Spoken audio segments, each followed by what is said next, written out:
Yes, powdered protein can be part of an animal-based diet. But with all the growing options in the marketplace, confusion can set in quickly. As long as it's animal-based, that's all that matters anyway, right? Wrong. Let me show you the best animal-based powdered proteins from top to bottom to help you make the perfect choice for you.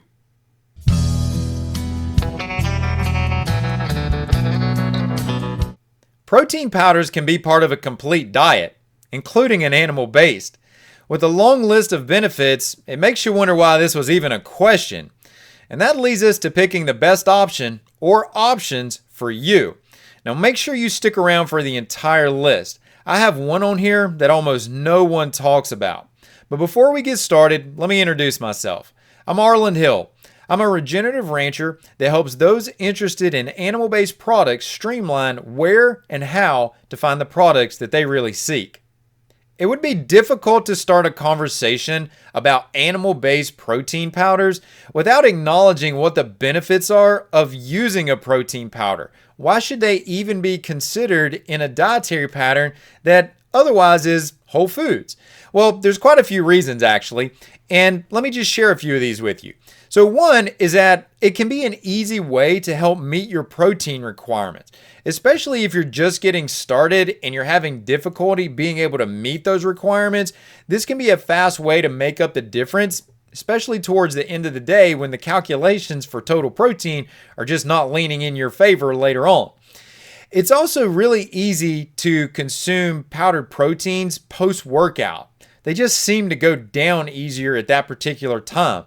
You're generally not wanting something hot. You want something a little cooler, and you can make those powdered proteins into a smoothie or even just a quick protein shake mixed up with some raw milk, and it just goes down a lot easier.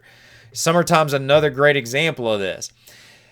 Another benefit to using these powdered proteins is that you can mix other animal products to boost the total protein. So for example, you can add them to other things. So for example, maybe you want to eat some yogurt, you can add in powdered proteins to bump the amount of total protein in that yogurt. So ultimately, it's going to help add variety into your diet, and it can be a great source of convenience. You know, think about it in the morning when you're trying to blitz out the door to get to wherever you need to be and you need to do something fast. You know, if you don't get an adequate amount of protein in the morning, you really destabilize your metabolism for the rest of the day. So we certainly don't want to have that happen. And the easiest way to prevent that, if you don't have time to prepare something, is just to have some powdered protein. Get it in. It's easy to use. It's fast, right? So there's a lot of benefits to why we would even consider these. It's not just, oh, I have an idea that this would make a simple way to stay on an animal-based diet. No, it's a lot bigger than that. But now that we've established what the benefits are, now what we need to think about are, what are my protein options? And I'm going to start with whey protein at the top of the list. And the reason I'm starting here is because whey protein, in my opinion, sets the standards. And before you think about, oh, well, I know everything about whey protein, hang on a minute. I'm going to present this in a different approach than what you typically hear about whey protein. So first of all, the reason I'm going to put whey protein at the top of the list is that there's a massive body of research around it. It is arguably the most studied powdered protein out there by far. Last I looked, there were over 22,000 studies that were coming up when you did a search on PubMed for whey protein. So it is by far the most researched, biggest body research. It's going to have a lot of research in regards to muscle protein synthesis and preservation. Obviously, that's important. Most people know that. And that leads us into this debate about looking at isolates versus concentrates when it comes to whey protein. Frankly, it really isn't a significant difference to the consumer in regards to this animal-based conversation. The concentrates are going to maintain more fats and more fats and carbohydrates, specifically lactose here.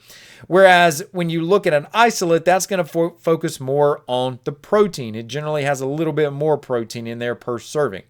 But does it really make a difference? No. In the big scheme of things, it really doesn't here. ultimately, where we need to get to with this conversation about whey protein and why I put it at the top of the list personally is because it includes what are known as bioactive peptides. And these can be big difference makers in terms of your overall health. They're going to go by names like lactoferrin, lactoalbumin, glycomacropeptide. And these are not the only ones, but these are some of the more well-established ones. They're going to have immune boosting ability. They're going to modulate the microbiome so the bacterial profile in your gut shifts in a more positive direction. It shifts away from dysbiosis by the inclusion of these bioactive peptides. But this all leads us back to how do you get those? Because those aren't going to be in every whey protein out there. They're only going to be in whey proteins that are coming in as non-denatured products.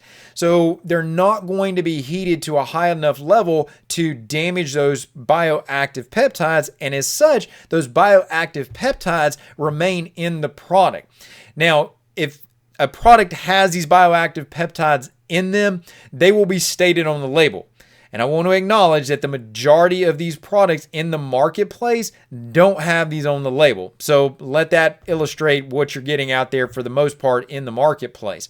But you want to maintain these bioactive peptides for their therapeutic ability. These are truly the unspoken highlight of whey protein. It's what I find that most people just gloss over and never talk about. They tend to want to stay focused on the muscle building aspects, the muscle preservation.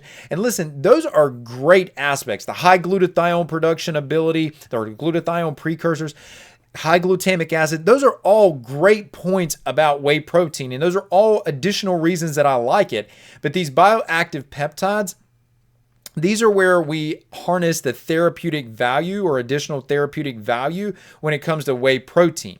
Now, I want to say something here because I feel like I would be delivering a disservice to you if I didn't bring this out, is that a lot of these products out there on whey protein that you see now, they're highlighting grass-fed. And I'm going to call this the grass-fed fallacy. And the reason I'm going to call that the grass-fed fallacy with these labels is because of a couple of reasons. One is that all cows are grass-fed, right? At some point, and for the most part, with the exception of the finishing phase, the cow is initially raised with its mother and it's backgrounded, so the middle phase of its life, on grass. There are exceptions to that, but that's generally the nature of it. Then when you look at the organizations that actually establish grass-fed or that certify grass-fed, none of these products ever highlight which organization is certifying them as grass-fed. There's 5 of them in the US that can do that, and you never see these certifications on the label. Grass-fed has become honestly a term for the race to the bottom. It's almost getting to the point that it means nothing in regards to marketing, and unless you can actually show up and look at these animals, you don't really know what you're getting. And some of you might say, oh, well, I get grass-fed and grass-finished. Well, here's a highlight for you. Grass-finished doesn't apply to dairy. Grass-finished applies to when you're harvesting the animal. So grass-fed means something in the context of how that dairy cow is managed.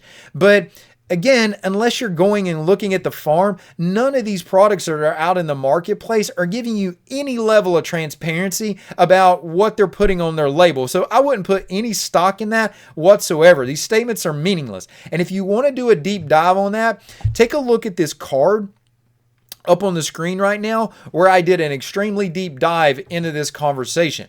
And one of the more popular brands out there, just to illustrate this, I actually noticed in their marketing and their advertising on YouTube actually talks about grass-fed and finished for their whey protein, which further illustrates that they're only using this as a marketing buzz term, and they're not doing they don't really have an understanding of what even the difference between grass-fed and grass-finished means and how it gets applied to different categories of animals. So keep that in mind.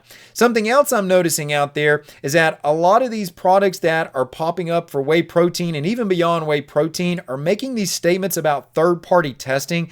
That's a joke. And let me tell you the reason that this is a joke. And it comes down to, it illustrates that these companies they're lacking what is known as pre-production assessment, in-production assessment, and post-production assessment. So what they're doing is they're sending it out to another entity to have the lab assessment done, but oftentimes you're not asking with these other entities, and most of the times these companies aren't either that are promoting these products with this on their label. They're not asking, well, what are the standards that this third party is utilizing to assess this? What are the criteria that they keep in place? What are the standards that that laboratory as a whole has in place? And more importantly, back to that testing, when you're running a powdered product, you need to make sure that the mixability on that product is what it is supposed to be. And you can't send a sample out pre-production, in production, wait for it to come back, and then finish the production process, and then do all that 3 times throughout the entire process. That's not happening. So all this talk you hear out in the marketplace about third-party testing, it really means nothing because you don't know what the standards for that lab are, and you don't know what the cutoff criteria for that lab are. And you don't see this published. They're not putting certificates of analysis out with these products. So you just don't see any of this information out there. So enough of that. Let's get back to the core of the conversation. But I needed to illustrate that to you as the consumer about what you need to be looking for in a whey protein product. Now, there is one downside to whey protein, but honestly, it could also be an upside depending on how you're looking to use the whey protein. And that is that whey protein is assimilated very quickly. So in regards to immediately getting protein in after a workout, for example, that quick assimilation, that's a pro. But as you want those amino acids to continually be delivered slowly over time, whey protein, because of that quick assimilation, doesn't do that as well. So if muscle building is the focus, we need to think about blending with other proteins to harness that benefit. All right, so that's whey protein. But I still think it's at the top of the list. It's the king of the hill right now. So everything that I'm going to share with you from here on out, because of all of what I've shared, gets measured against whey protein. The next one that I want to bring to your attention, you've probably seen this one out there because this one has gotten more traction over the years, and it goes by different names. It can be called hydrolyzed beef protein isolate, bone broth isolate. You'll even see it referred to as collagen protein, and these are all saying the same thing. They're in fact all coming from what I can tell from the same source, which the trade product here is called Hydra Beef. You will see a lot of products in the marketplace that actually put Hydra Beef on their label. And this product is coming from the meat, it's coming from the bone, it's coming from the cartilage. It's not just the meat where this is being sourced. So if you see, for example, hydrolyzed beef protein or beef protein isolate, and you're thinking that it's just coming from the meat, that's not the case. It's coming from the bones and the cartilage as well. And so you'll see some people market it as beef protein, some market it as collagen. But when you look at the amino acid profiles for these, you'll see that it has a very high glycine content. And so that tells you immediately it's not just coming from the muscle protein. It has to be coming from other structures. And what's high in glycine? Well, collagen. And so your bones and your cartilaginous tissue are going to have that higher glycine content. Now, I don't want you to think that anything that I'm saying at this point is meant to negatively position this Hydra Beef. It's not. It's actually one that I really like and personally use, but I'm really trying to explain this to you so you understand these different terms, and I don't want you to think you're getting something different because chances are you're not. So what are some of the highlights to Hydra Beef?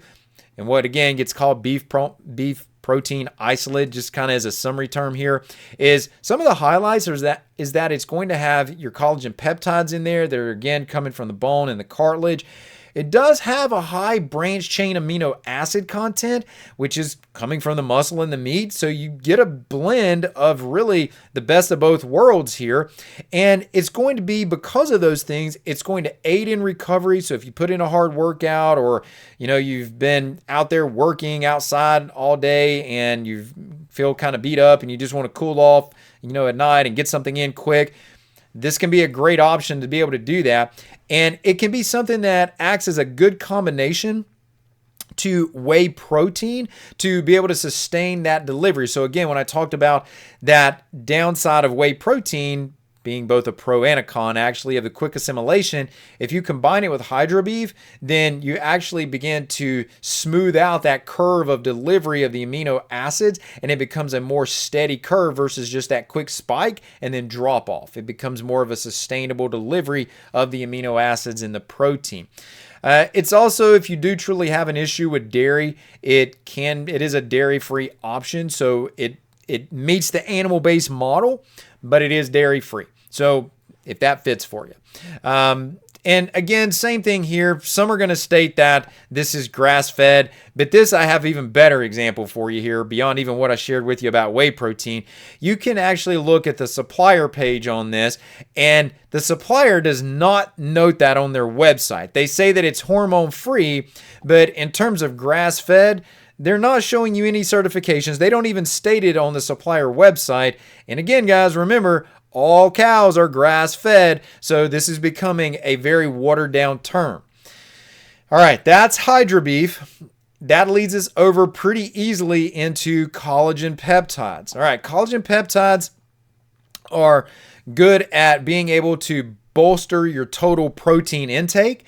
So if you just want to bump up the total protein and you're not so worried about the different essential amino acids or a high leucine content or high glutamic acid content, and you just need your total protein intake to go up, collagen peptides are a solid way to be able to do that. They're a good source of glycine and other collagen precursors in there, your hydroxyproline, your proline, and they're going to have some the collagen peptides have some secondary benefits for the gut and overall metabolic function.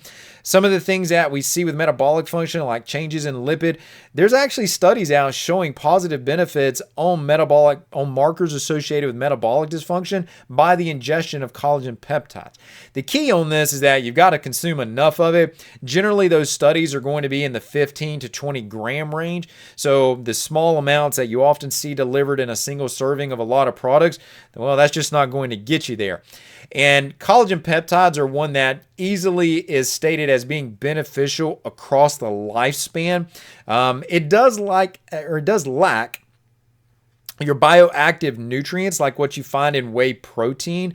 And it does lack an amino acid profile that would be comparable to whey and Hydrobeef. So again, just think about how you're trying to use this and what your goal is. If you want to target your joints, your skin, your gut lining and integrity, collagens are great. If you just need to bump your total protein intake, collagens are great. But if you're trying to target specific things like muscle protein synthesis, or you really need the elevated branched chain amino acids and the collagen precursors, whey protein or Hydrobeef are going to be better options for you on that. One of the attributes to collagen is the mixability. The mixability for whey protein is outstanding. The mixability for collagen peptides is even better. It almost just dissolves in whatever liquid, especially if it's a hot liquid. So definitely an attribute there. All right, I've got 3 more here for you, and we're going to move through these a little faster because these are going to be less common in the marketplace. Now, the next one here is going to be chicken protein isolate. Now, admittedly, I don't have any personal experience with this option. This information I'm delivering to you is what I've had to find just from researching.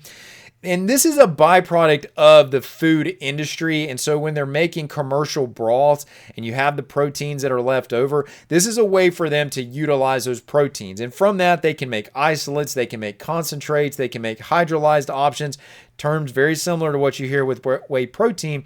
But if you get in and you start looking at trying to find studies to substantiate this chicken protein or chicken protein isolate, not in the whole food form, in a powdered form, you're not going to find much out there for that. In fact, I couldn't find any really solid studies on that.